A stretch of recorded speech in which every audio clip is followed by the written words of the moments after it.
এখানে আপনারা বাচ্চাদের কিছু কাপ সিরাপ দেখতে পাচ্ছেন, যেমন কি Ascoril LS junior, Ascoril D junior, সার্ভিল এলএস জুনিয়র, সার্ভিল জুনিয়র, অ্যাসকোরিল এলএস ড্রপ।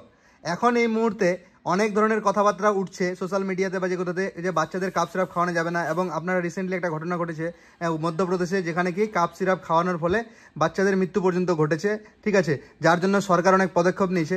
তবে ওটা পার্টিকুলারলি একটা কোম্পানির ক্ষেত্রে নিয়েছে, ওই কোম্পানিতে কিছু কন্টামিনেটেড আলাদা আদার্স কোনো কিছু জিনিস ছিল, যার ক্ষেত্রে এই ঘটনাটা ঘটেছে। তবে আমি একটা কথা এখানে বলে দিই, এই যে অ্যাসকোরিল এলএস আছে, এখানকার যদি কম্পোজিশন আপনারা দেখেন তাহলে দেখতে পাবেন লেভোসালবিউটামল আছে, অ্যামব্রক্সল আছে আর গুয়াফিনসিন আছে। আর যদি অ্যাসকোরিল ডিটা দেখেন তাহলে এখানে আপনি দেখতে পাবেন ডেক্সট্রোমেথরফেন আছে, ক্লোরফেনিরামিন ম্যালেট আছে আর ফেনাইলফেরিন আছে। এই তিনটা কম্পোজিশন। এখানে যে কম্পোজিশনটা আছে ডেক্সট্রোমেথরফেন, এটা হচ্ছে একটা কাপ সাপ্রেসেন্ট, মানে কি কাপ হওয়াটাকে বন্ধ করে দেবে। আর এখানে যে এলএস যেটা আছে, এখানকার কম্পোজিশনটা হচ্ছে কি যে এক্সপেক্টোরেন্ট, মানে কাপটা উঠিয়ে বের করে ফেলবে। তো আপনারা যারা প্র্যাকটিস করছেন বা যারা শিশুর বাবা মা আছেন, তারা অবশ্যই মাথায় রাখবেন যে 5 বছরের নিচে কোনো বাচ্চাকে ডেক্সট্রোমেথরফেন মানে অর্থাৎ কাপ সাপ্রেসেন্ট দেওয়া যায় না, ঠিক আছে। এটা মাথায় রাখবেন যে ডেক্সট্রোমেথরফেন হচ্ছে একটা কাপ সাপ্রেসেন্ট, যেটা কখনোই কোনো 5 বছরের নিচে বাচ্চাকে দেওয়া হয় না, ঠিক আছে। আপনারা যদি প্রয়োজন হয় তাহলে এই এলএস গ্রুপ যেগুলো দেখতে পাচ্ছেন, লেভোসালবিউটামল, অ্যামব্রক্সল, গুয়াফিনসিন, এইটা দিতে পারেন, রেকমেন্ড করতে পারেন, ঠিক আছে। আর 1 বছরের নিচে যদি বেবিকে কোনো ধরনের হয় তাহলে সেক্ষেত্রে অ্যাসকোরিল এলএস ড্রপটা রেকমেন্ড করতে পারেন। তবে অবশ্যই ডক্টরের পরামর্শ নেবেন, আপনারা পিডিয়াট্রিশিয়ান এই পরামর্শ নিয়ে নেবেন।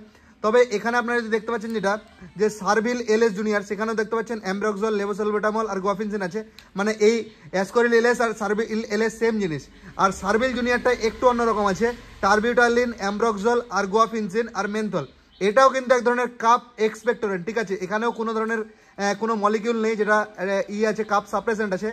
শুধু একটাই কথা মাথায় রাখবেন, আপনারা যারা প্র্যাকটিস করছেন তারা 5 বছরের নিচে বা 6 বছরের নিচে কোনো বাচ্চাকে ডেক্সট্রোমেথরফেন দেবেন না, ঠিক আছে।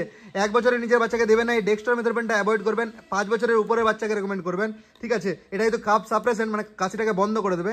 শুধুমাত্র আপনারা এলএস গ্রুপ যেটা এক্সপেক্টোরেন্ট আছে, সেগুলো অ্যামব্রক্সল, লেভোসালবিউটামল, গুয়াফিনসিন বা টারবিউটাইলিন, ঠিক আছে, এই যে জিনিসগুলো আছে এগুলো আপনারা কি রেকমেন্ড করতে পারেন। তবে অবশ্যই একবার ডক্টরের পরামর্শ নিয়ে নেবেন, ঠিক আছে। বাচ্চাকে ওভার দ্য কাউন্টার মেডিসিন নেবেন না, এগুলো কোনোটাই ওভার দ্য কাউন্টার মেডিসিন নেই, অর্থাৎ মেডিসিন সব থেকে নিজে থেকে নেবেন না, ডক্টরের পরামর্শতে, পিডিয়াট্রিশিয়ানের পরামর্শতেই আপনারা ওষুধ নেবেন। Thank you so much.